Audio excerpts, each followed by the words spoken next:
Well, hello there. Welcome back to the channel. My name is James, and here at 20th and 21st Movies, we are about all things cinema. Well, today I want to take a few minutes to share with you some thoughts and impressions of a movie that I finally have gotten around to watching. So this is a film that came out in December of last year. I think it was released on Christmas Day of last year, 2021. And I saw the trailer in the second half of last year, and I got pretty excited about this movie, and I was really planning on watching this movie when it came out in theaters. But of course, things happen, things come up, life happens. Didn't get a chance to see it in the theaters, but I did want to pick up this Blu-ray. I picked it up this past week. I had Best Buy hold a copy of Licorice Pizza for me. This is the 2021 film directed by Paul Thomas Anderson, or PTA. And of course, PTA, Paul Thomas Anderson, is the director of Boogie Nights. He's the director of There Will Be Blood. He also directed this film from 2002, 20 years ago, called Punch Drunk Love. This is a movie that stars Adam Sandler and Emily Watson. And it's been a while since I've seen this movie. I did watch this film when I first picked up this Criterion edition, spine number 843 in the Criterion collection. And I need to revisit this because this is a film that I need to kind of go back and check out because it's been a while since I've seen it. But this film also stars Philip Seymour Hoffman, the late great Philip Seymour Hoffman, who is the father of one of the leads in this film, Licorice Pizza. So this film stars Alana Haim as Alana Kane in this movie. She plays a young lady in this movie and trying to find herself and figure out, where she wants to go with her life. And then you've also got this young man named Cooper Hoffman, the son of the late great Philip Seymour Hoffman. He plays Gary Valentine in this movie. And this movie is basically a coming of age story. It's a love story. It's a romantic story. It's a comedy. It's a drama. It's basically a dramedy is the way I think of this movie. And of course you see this nice menu here with this very eclectic and colorful setup here. And you see this scene up here is when the two main characters, Alana and Gary, first meet each other. The story really centers around these two characters and basically their love story. Of course, they start off as friends. They meet each other in this scene here. She's walking down this walkway in the school. Cooper Hoffman's character, Gary, sees her and is smitten with her from the very beginning. And their friendship and relationship sort of goes from there. And this film is a series of scene after scene of these two people trying to sort of figure out life and find themselves as young people. The setting of this film is 1973 in the San Fernando Valley of California, so Southern California in 1973. And this movie does a really nice job of convincing you and making you feel like you're in the early 1970s in San Fernando Valley, California. So I really appreciated that. And I think the acting performances of the two main leads, Alana and Gary Valentine, I think they both were performed very well by Alana Haim and Cooper Hoffman. I think they both turned in really nice performances. I think the supporting cast of this movie, which is a really important part of Licorice Pizza, in rounding out this film and really giving this story a lot more depth. I think the supporting cast did a great job because each of the supporting cast members sort of brought their own story that Alana and Gary sort of inhabited and passed through each of their stories. And it just sort of made for a rich fabric of an interlaced story of all these different characters interacting with one another. But the story really centers around these two characters moving through these different storylines with Bradley Cooper, who plays a film producer. You've got Sean Penn, who plays a character named Jack Holden, who is a play on actor William Holden. So you have these people who are in the film industry in this film. And that's one of the misadventures or adventures that Alana and Gary get into in this movie as they're trying to find themselves. They get into acting auditions. They start a mattress company together. They start up, I think, a pinball arcade business. And Alana gets involved in a political campaign with another one of the supporting characters in this film, played by Benny Safdie. So Benny Safdie played a politician in this film called Joel Wack. And he is a councilman or or city councilman or what have you, county commissioner, something like that. And he's running for mayor.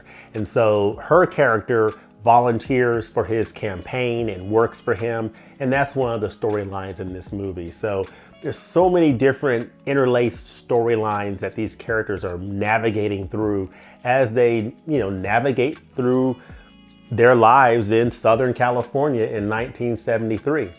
And I really think that, part of what makes this film appealing for me, in addition to the story, was the overall production design of this film. So this film is shot in a way that just makes you feel like you're in that setting, in that time, and in that place. This film was actually shot on film. It was not shot digitally. It was shot on 35 millimeter film. And I think that was a great artistic choice on the part of PTA, because this movie has a very filmic look to it. And I think it's part of what makes this Blu-ray so nice to look at, in terms of the image being very pleasing overall, has that nice filmic, organic look to it that really fits nicely with the 1970s motif that is being put forth in this movie. The fact that it's shot on film really sells that very well, and I really think that was a great choice on their part to do that. Really makes this Blu-ray look really, really nice. Now, I will say that the colors in some of the scenes are a little bit muted, in line with that 70s look, but then there's other scenes in this movie where the colors pop a lot more. And it makes me feel like, this would probably look very nice on a 4K disc with some proper HDR grading. I think those colors in those particular scenes would just really jump off the screen in, if it's presented on a 4K disc with HDR. So I will be very interested to see if we're gonna get a 4K of this disc anytime soon. So I was a little disappointed that, we only got a Blu-ray. We didn't even get a 4K option. So who knows what we'll see down the road. But if we do get a 4K release of Licorice Pizza, this is one of those titles that I think to myself, I think this is one I will definitely upgrade, probably when the 4K goes on sale. So I probably won't get the 4K day one, but I'll probably pick it up when it goes on sale. So definitely will keep a lookout for that. But I think in addition to the acting performances, in addition to the production design, the art design of this film, the way this film is presented, and the way this film is set up, and the world that you're sort of immersed in 1973 Southern California, I think the other part of this story that sells this film probably more than anything else is the amazing soundtrack in this movie. There are some great songs that are included in the soundtrack of this movie, okay? So you've got, in this very first scene here, where Alana and Gary first meet, there's this song that's playing called July Tree, and that's sung by Nina Simone. And it is just a beautiful song that sets up the beginning of this film and sets up their initial meeting very well. So I really enjoyed that. You have another song here, Life on Mars from David Bowie, Patches from Clarence Carter, 7 Rooms of Gloom from the Four Tops. But my favorite song in this entire movie, and when it plays, it really fits the mood of that scene like a glove. And it's called Let Me Roll It from Paul McCartney. And this is a song that he composed, I think, when he was part of the music group called Wings. And it is on point. It is fantastic. And really all of these music tracks are just almost perfectly fit each scene like a glove, and really helps drive the mood of the action on the screen. And that's one of the things I really loved about the soundtrack for this film, Licorice Pizza, and why I think this film works very, very well. So I think the story of this film is okay. It's not great, but I think it's okay. And I think the performances really do a good job of selling it. But I think when you combine the performances, the overall production design, the music and the soundtrack of this film, it really makes a lot of strong parts of why I think this is a really, really strong film. So I definitely recommend Licorice Pizza on the basis of the sum of all those parts. The story is, okay. It's pretty good. But I think the total of all those parts with all the actors, with the production design, with the great music. It all comes together really, really well, and I think it looks great on this Blu-ray disc. Just makes me wish that this was available on 4K. So as far as the special features, you don't really get a lot of special features. You get this camera test here, you get this handyman scene, you get this Fat Bernie's commercial. So you get a few features on here, and they're each just a few minutes a piece. So it's not a lot in the way of special features.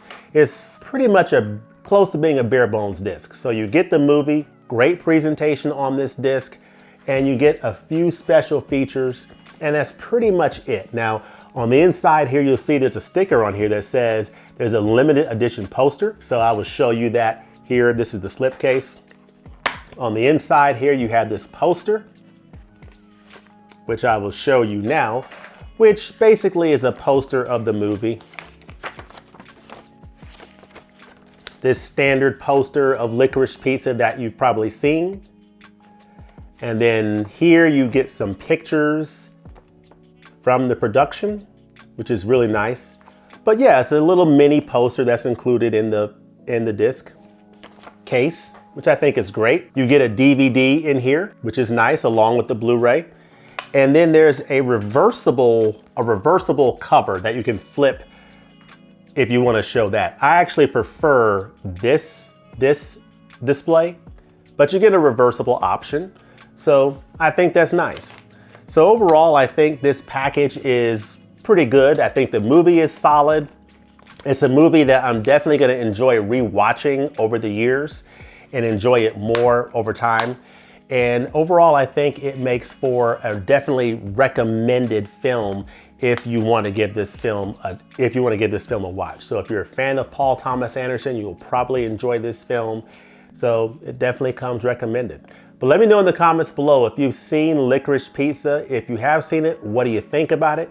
And let me know what of the songs on this film, what song track is your favorite track on this film? Mine is Let Me Roll It from Paul McCartney. What is your favorite music track on Licorice Pizza? Let me know that in the comments below. And also let me know, what is your favorite Paul Thomas Anderson movie? Let me know that in the comments below. As always, thanks for watching, and we'll look forward to seeing you next time in the movies. Peace.